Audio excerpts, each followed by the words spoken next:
Feeling ready, feeling good. Let's go eat some fucking pancakes.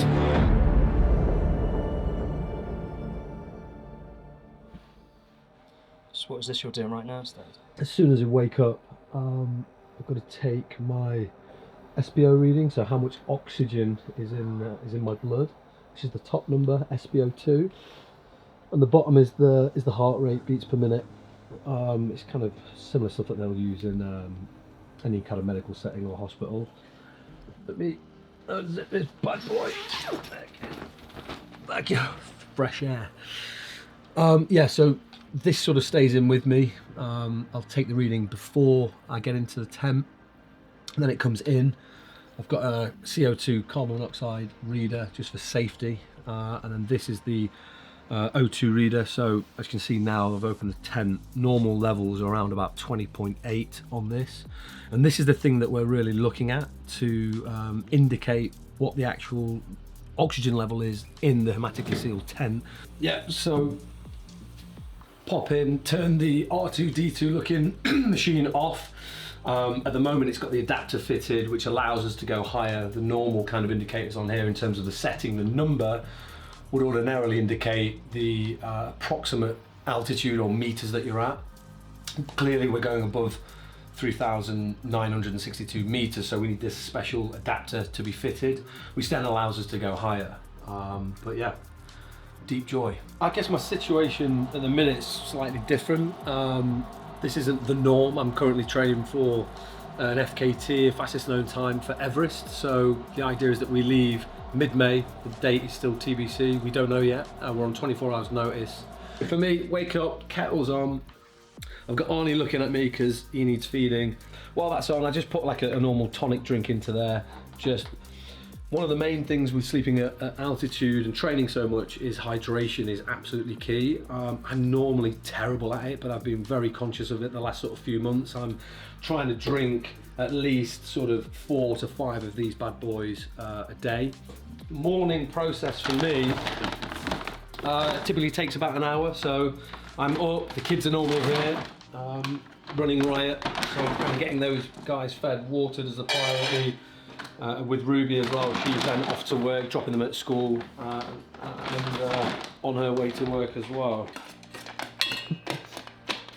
Yummy. Right, the setup then for taking the TRT HCG. I mean, I've been doing this now for about 18 months, so it's turned into quite a slick process in the morning.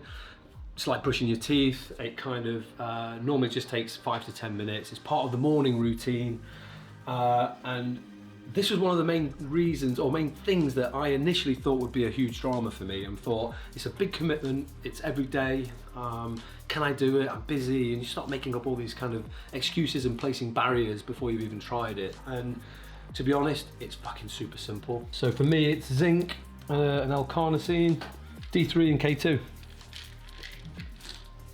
And obviously that kind of tonic mix that I put into the water has all your normal vitamins that you'd expect to see in it. This is where I completely fuck this up and Rob tells me off.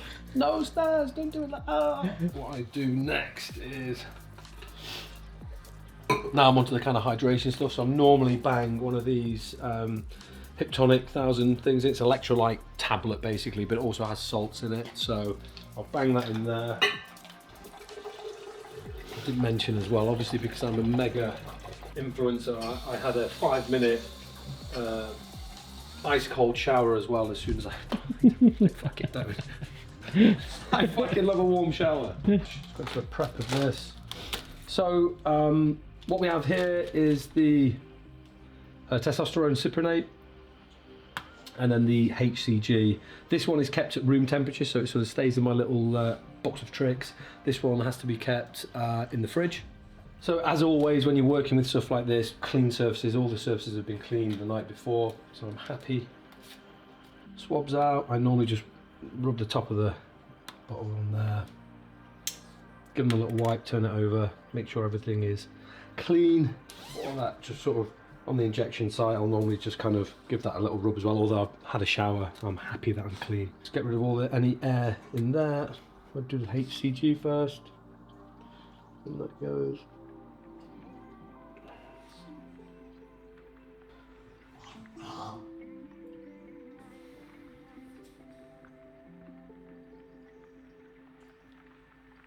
Simple. Next one.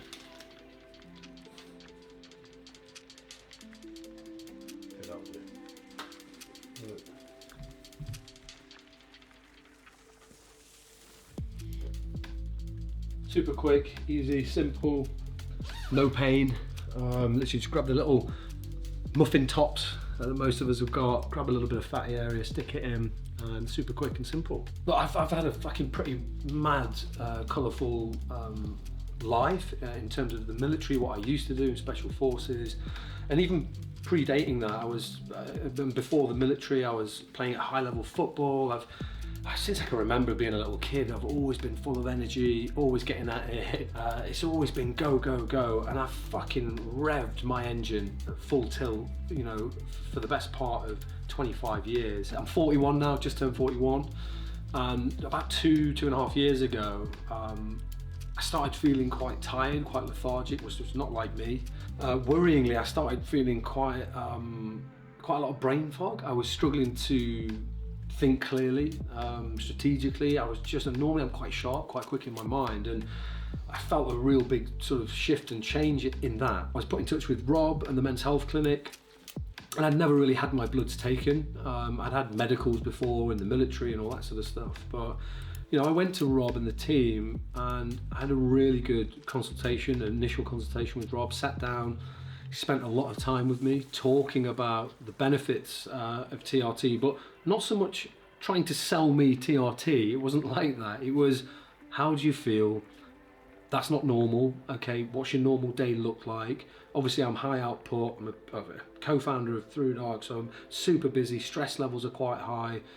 Family man, husband, father, like we said earlier, trying to be all things to all people at all times. We then looked at the whole holistic approach as well. It wasn't just, and this is a foundational approach in TRT, it isn't a magic one fucking strike of the wand and away you go, Captain America style. It's not. We started looking at nutrition, hydration, sleep patterns, circadian rhythms, day-to-day stress, and everything, the whole kind of shebang and whole approach. And it was that I sort of went away from that. He sort of said, look, take a couple of months, a few more months, try and change a few things, sleep, which we did, I did. He was constantly in contact with me, had my bloods taken again, and my testosterone levels were not super low, but they were below where we would expect them to be, given my output as well. So we took the decision together to start the TRT protocol 18 months ago, and for me personally, it was the best fucking decision I ever made. The negatives of what you think in terms of the morning routine are far outweighed and outstripped by your general day-to-day feeling. Morning, Alan. Hey. How are you, mate? Hello, morning. Good. Sod Staz. Hello, morning. How you doing, mate? You all right, Jen? Good to see you, mate. Good, man. Hello, boy. Get the big man out. I think it's just good, isn't it? Get a bit of, it's twofold. It's great for him, but it's also fucking good for me selfishly as well. Just to get out, bit of fucking fresh air, bit of movement in the morning, stretch the legs. He's happy, I'm happy, and then we're on. Just a 15-20 minute little loop. Typically pretty fucking shit guys, aren't we, at one, addressing a problem properly, i.e. you might feel not yourself, not great, and I think there's this sense of fucking good timing, mate, good timing. We leave stuff till the last minute, or we see it as a sign of weakness, like, or we have that kind of mentality of just grizz it, just crack on.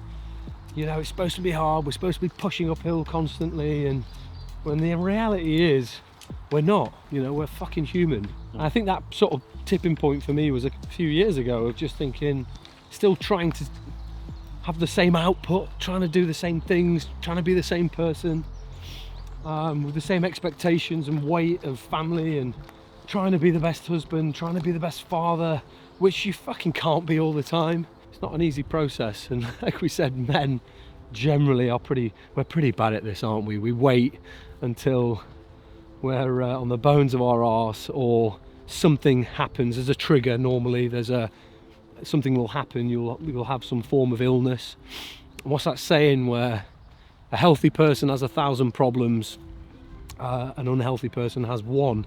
And there's always this taboo thing around TRT and testosterone, and people think fucking steroids, and it's not. Look at me, I'm not massive. It's not anabolic steroids. I'm not stepping on the stage soon. I think fucking Mr. Olympia is safe. It's more about the feeling and allowing me to do what I want to do day to day. For this session today, hour-and-a-half session, 60 minutes at the simulated altitude. So I'll have like a 10, 15, 20 minute warm up, and then I'm into an hour mask on for the full hour at the simulated altitude that I'm currently sleeping at, so 5,400-ish meters. It's low intensity. The main thing that I focus on these sessions isn't fucking power or output or speed. I just keep a real close eye on my my heart rate. So I try and keep the heart rate between 130 and 140 beats a minute, zone 2, for those that are interested. And the idea is that it's just nice, slow, steady, and it's work at simulated altitude.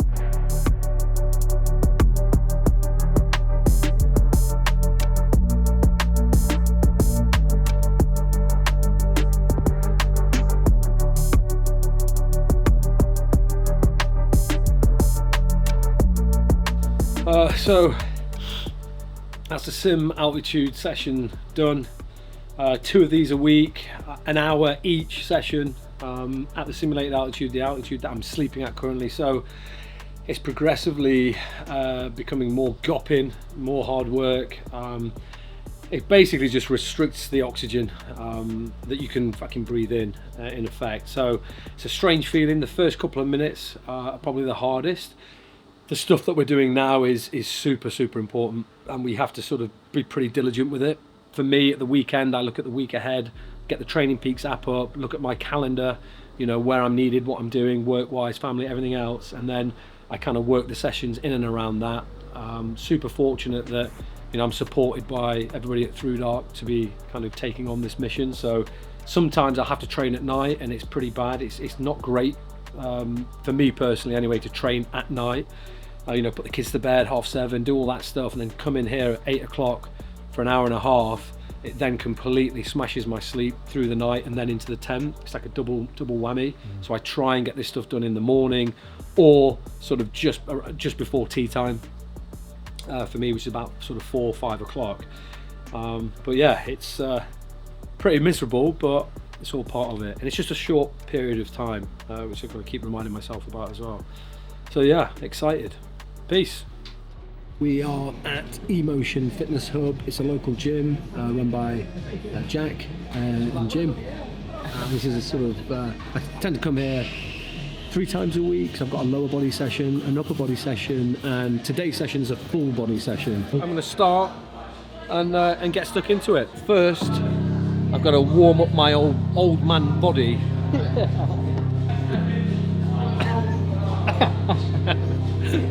Oh, I love it.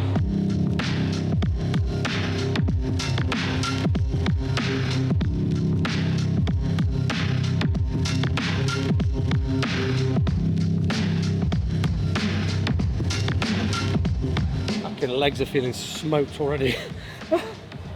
Not a good sign. Oh yeah, what's that? Let's go. Yeah. The fucking real heroes. The mums. I'd rather climb Everest twice, and once again on a Sunday. Still training, still in the gym. It's brilliant. Stop making fucking excuses that you can't get to the gym, you can't train. Make it work, make it happen.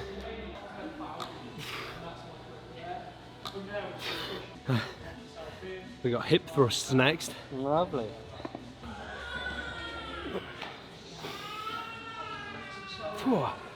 Can you hear that crying as well? Is that in my head? Is that in my head?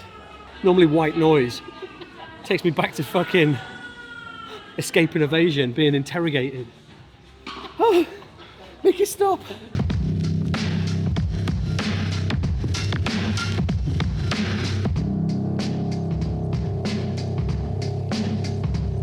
Nice. Workout complete. How did you feel? Honestly? Normal, all good. Feeling good. Let's go eat some fucking pancakes. Hey! Oh, look at that. Wow. Thank you. Probably a good time to touch on nutrition and diet.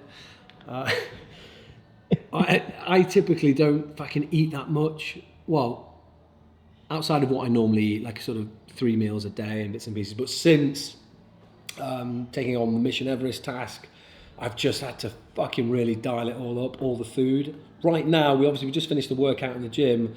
I don't feel hungry at all, but I've just got to get stuck into it. It's a bit of a labour of love, forcing myself to eat, to get the carbs, get the nutrition in. Yes, they're protein pancakes, get a bit of colour on there, a bit of honey, bananas, strawberries, blueberries, a bit of oats and bits and pieces. But it's a taste sensation, but it's a bit of a force for me. Something that I've had to kind of wrap my head around, and which Mark and everybody else has helped with as well. So just trying to get loads and loads of carbs and loads of fuel. Anyway, that's enough. Let's get stuck into these. Nice bite. And action. Office space, staff, parking, toilets, all the fucking boring but essential stuff, I guess. So we're up to about 40 staff now. Nice. Which is good. Yeah. Kind of professionalising the fucking circus. ThruDark HQ. Quick, act natural. Act natural. Oh, hi mate. I was just super busy working on this thing. Oh, how are you guys? Yeah. Like it. Like it. Donuts on the side. Fucking. These are actually the duffels that we're packing all our kit in for Everest, actually. ThruDark HQ, so Link House. We moved from the Unit 4, where we started. In fact, we started it back in the day. In 2018, when we left the military, myself and Louis, our good friend Steve Clark, founding investor, owns the building, good man to know, put us on the top floor in a small kind of corner office space, and over probably the next 12 to 18 months, we started slowly but surely taking over the whole floor.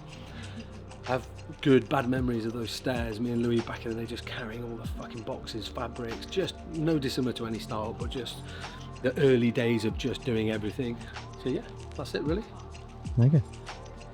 Usual days spent now are built around the usual, the kind of family, the morning routine which we've seen, training, and trying to keep on top of the business stuff as well. So we've got a meeting in T-minus 5 minutes. It's a product update or a review, which was forecasting for the next 30 months worth of product, and make some decisions hopefully. But yeah, that's me, day in the life of. Huge thank you to Rob and the whole team and Lydia at the Men's Health Clinic. It's been fantastic. Anybody that's thinking about potentially having bloods taken, I cannot stress enough the importance of that. Super simple, super easy, but you have to make that step yourself. You have to make that decision.